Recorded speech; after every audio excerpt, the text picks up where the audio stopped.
Assalamualaikum warahmatullahi wabarakatuh. Kembali lagi bersama saya Rini Spidar, calon guru penggerak angkatan 8 Kabupaten Aceh Utara dari SMA Negeri 2 Kesuma Bangsa. Saat ini saya sedang bersama dengan kepala sekolah dari SMA Negeri 1 Dewantara, Bapak Mustafa. Di sini tujuan saya adalah ingin melaksanakan tugas demonstrasi kontekstual, yaitu terkait pengambilan keputusan berbasis nilai-nilai kebajikan sebagai pemimpin. Assalamualaikum Bapak. Apa kabar Bapak hari ini? Alhamdulillah Pak, saya juga sehat. Terima kasih nih Pak sudah meluangkan waktu untuk kegiatan kita pada kali ini. Ada beberapa hal yang ingin saya diskusikan bersama Bapak ya, sharing Pak mengenai kepemimpinan. Sebelumnya boleh saya tahu berapa lama sudah Bapak menjabat sebagai kepala sekolah? Di mana itu? Di Dewantara atau Boleh secara keseluruhan Pak? secara keseluruhan saya sudah memimpin 4 sekolah. Jadi yang keempat yang di Dewantara ini sudah berjalan 4 tahun. Berarti totalnya dari sekolah yang pertama Bapak dulu kira-kira kisarannya 10-12 tahun? 18 tahun. Oke. Merupakan sebuah pengalaman yang luar biasa. Saya rasa Bapak sudah menjabat sebagai kepala sekolah sekitar 18 tahun.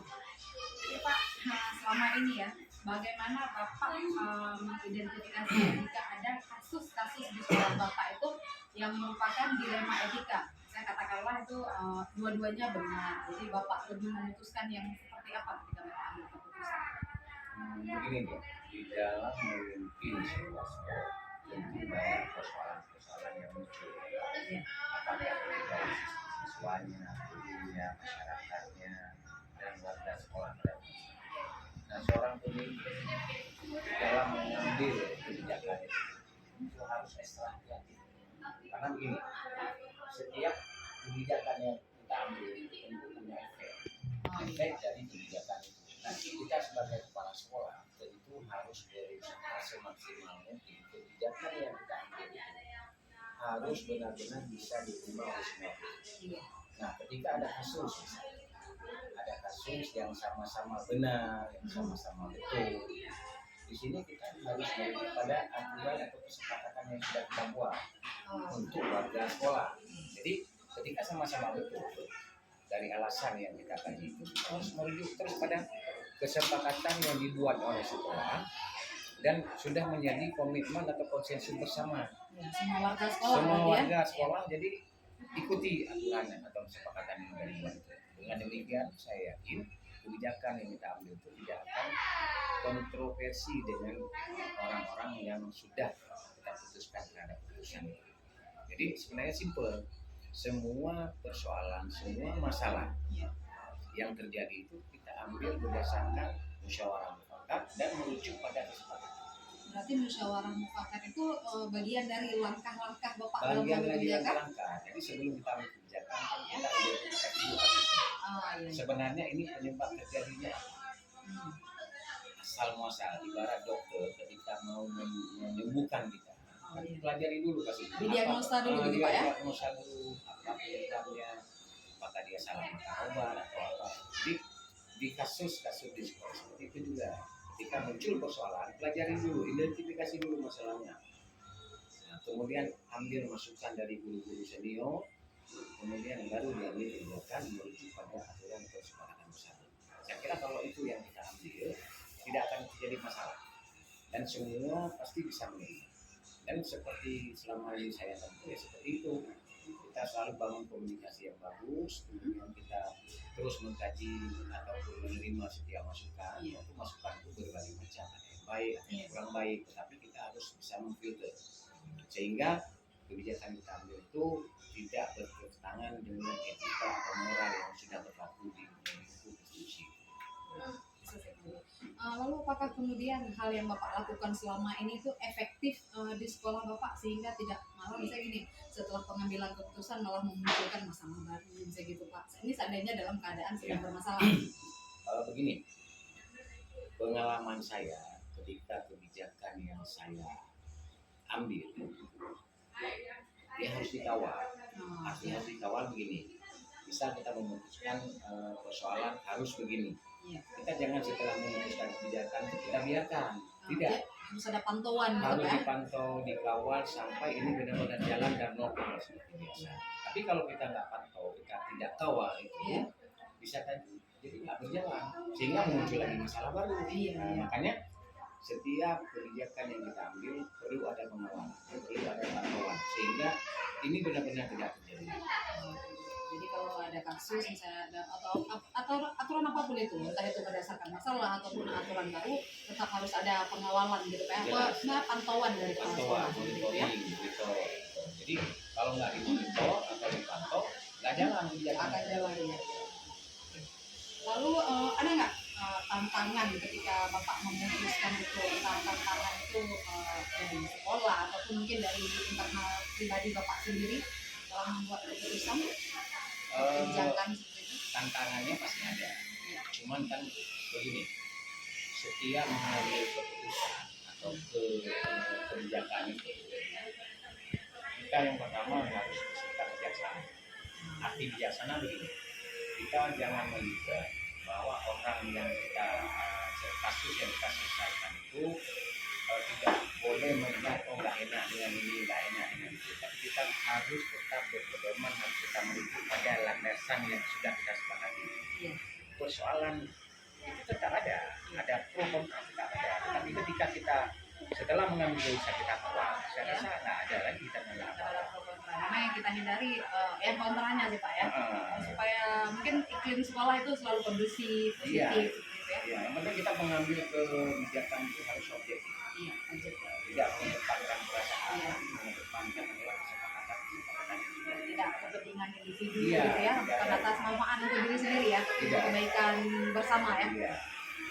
Lalu apakah Bapak punya jadwal tertentu nih untuk menyelesaikan, misalnya di sekolah, ada kasus ini, apakah ada jadwal tertentu untuk Bapak selesaikan, atau misalnya ada masalah Bapak selesaikan pada saat itu juga, atau Bapak tunda dulu, atau seperti apa Pak? Kalau saya setiap ada persoalan di sekolah itu biasanya bervariasi caranya. Kalau masalah itu muncul, misal antar siswa dengan siswa, itu saya limpahkan bilang kepada wakil siswa. Kecuali itu sangat urgent. Artinya apa? Kalau ini kasusnya harus segera, saya selesaikan segera. Jadi itu tergantung bagaimana kasus yang terjadi. Tergantung sikon sama seperti apa urgensi kasusnya ya. Ya, jadi kalau memang itu sangat urgent itu langsung saat itu juga ya. Ya, kalau memang ini ternyata hanya kasus biasa, tapi saya limpahkan dengan kepada wakil saya, wakil siswa untuk menyelesaikan itu. Kemudian wakil itu wajib melapor saya. Kalau kasusnya dulu, ya sama ibu atau sama pengajaran. Jadi kasus itu ditangani menurut tingkat apa namanya? Menurut tupoksi, kemudian tingkat urgen atau tidaknya. Kalau sangat urgen itu langsung kita selesai, langsung kita tangani. Jadi tidak kita biarkan. Kalau misalnya ini kasusnya ini bisa merebak membesar, itu tidak dibiarkan. Jadi langsung seorang pemimpin hukum harus mampu menganalisa kasus di saat itu juga. Jadi jangan biarkan masalah itu muncul sehingga masalah itu akan membesar. Jadi masalah itu begitu muncul langsung ditangani secepat hilang. Artinya apa? Kita tidak ingin dari kasus yang sedikit jadi membesar. Jadi kasus ini melebar kemana-mana. Jadi makanya perlu tindakan cepat. Dan itu memang suatu kewajiban supaya apa? Kondisi sekolah yang kita pimpin, warga sekolah itu nyaman. Berarti walaupun sifat pengambilan keputusannya itu kadang mendadak, spontan, itu tetap berdasarkan nilai-nilai kebajikan Bapak ya? Jelas itu harus kita depankan nilai. Tadi kan Bapak katakan Bapak selalu dibantu oleh wakil-wakil kepala sekolah Bapak. Menurut kasus mungkin kalau kasus dengan siswa oleh bidang kesiswaan, kalau dengan guru oleh bidang kurikulum atau pengajaran. Apakah mereka ini yang selama ini mempermudah dan membantu Bapak dalam penyelesaian kasus-kasus? Selama ini yang saya alami, para wakil itu tidak sangat membantu saya. Karena begini, saya selalu mengedepankan musyawarah mufakat. Setiap ada rapat bulanan atau mingguan dengan tim pengembang sekolah, saya selalu membriefing mereka, selalu mengatakan mereka untuk senantiasa tetap waspada terhadap persoalan-persoalan yang muncul. Persoalan yang muncul itu jangan dibiarkan, tapi langsung ditangani supaya tidak muncul masalah yang lain. Jadi selama ini di kepemimpinan itu kan ada namanya kepemimpinan pendelegasian. Artinya tidak harus kepala sekolah yang tangani. Iya. Ada delegasi. Ada pendelegasian kepemimpinan. Artinya oh ini masalahnya dengan siswa, dengan antara guru dengan wali murid itu ada humas yang tangani. Iya. Iya kan? Ada persoalan dengan antara guru dengan guru atau bagaimana sistem pembelajaran itu ada ya kurikulum sama pengajaran yang tangani. Ini masalah siswa, ada kesiswaan. Dengan ada pendelegasian seperti itu, jadi memudahkan kami sebagai kepala sekolah dalam menjalankan tugas sebagai kepala sekolah ini. Kan tidak melulu harus ada di sekolah, ada mengikuti seminar, rapat, segala macam. Jadi kalau tidak diimplementasikan, itu sepertinya kurang efektif. Karena persoalan itu muncul dengan tiba-tiba dan harus diselesaikan segera. Yang penting kita sebagai kepala sekolah itu harus tetap membangun komunikasi dengan para wakil atau tim-tim pengembangan sekolah.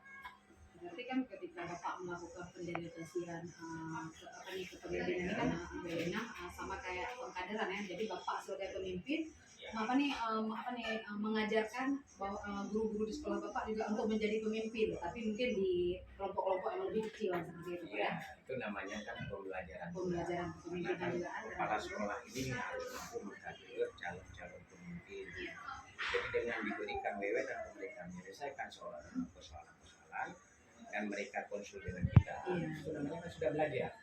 Bagaimana belajar menjadi pemimpin, bagaimana belajar menangani masalah. Nah disitulah letaknya kebersamaan yang harus kita pupuk di sekolah. Jadi nggak melulu harus kepala sekolah. Jadi harus ada pendelegasian, harus ada pengkaderan, harus ada pembinaan terhadap guru. Jadi dengan demikian insya Allah sekolah pun, warga sekolah pun merasa nyaman di sekolah, merasa tertib, kemudian merasa memiliki, merasa memiliki. Karena kalau guru tidak merasa memiliki, siswa tidak merasa memiliki karena ada persoalan yang muncul itu kan berefeknya ke sekolah juga. Sekolah tidak bisa jalan, tidak bisa jalan begini. Kepala sekolah nggak di tempat, nggak jalan apapun. Nggak jalan apapun, tapi dengan adanya seperti ini, kepala sekolahnya pun tetap harus memantau. Setiap saat pantau perkembangan bagaimana dan laporannya terus masuk. Jadi dengan demikian insya Allah nama-nama aja nggak ada masalah. Pak, satu pertanyaan terakhir ini Pak ya, tadi dari berbagai macam paparan yang sudah Bapak sampaikan, pembelajaran apa yang Bapak petik ya, dari pengalaman Bapak ketika mengambil keputusan itu atas kasus dilema etika. Saya benar lawan benar dan memang harus Bapak walaupun benar lawan benar tapi Bapak tetap harus pilih salah satunya. Itu pengalamannya seperti apa pembelajaran yang Bapak ambil? Kalau saya lebih melihat begini, selama persoalan yang muncul itu kita identifikasi masalahnya, kemudian kita musyawarahkan, kita ambil keputusannya sesuai dengan apa yang menjadi konsensus kita, saya rasa tidak akan muncul masalah. Jadi konsensus, kesepakatan bersama, kemudian masukan dari rekan-rekan sejawat kita atau guru-guru kita, itu amat penting. Artinya gini, kalau saya lebih senang setiap masalah itu musyawarah dan mufakatkan, sehingga dengan ada musyawarah mufakat tidak sepihak, ya, keputusan bersama, berarti semua bisa menerima, terbuka, transparan. Jadi kita ini tidak mengedepankan pribadi kita, interest kita. Jadi ini keputusan bersama. Jadi kan kita bicara bersama, insya Allah orang lain juga akan bisa implementasinya lebih mudah walaupun keputusan akhirnya ada di sekolah. Bertanggung jawabannya tetap penyelenggara akhirnya tetap di sekolah ya. Dengan tetap di sekolah, tetapi kepala sekolah harus bisa menerima semua masukan dari inspirasi dari macam-macam sekolah ya. Jadi dengan demikian, insya Allah tidak terjadi apa-apa. Itu terima kasih Bapak atas waktunya. Kegiatan kita saya cukup di sini. Assalamualaikum Pak. Ganti.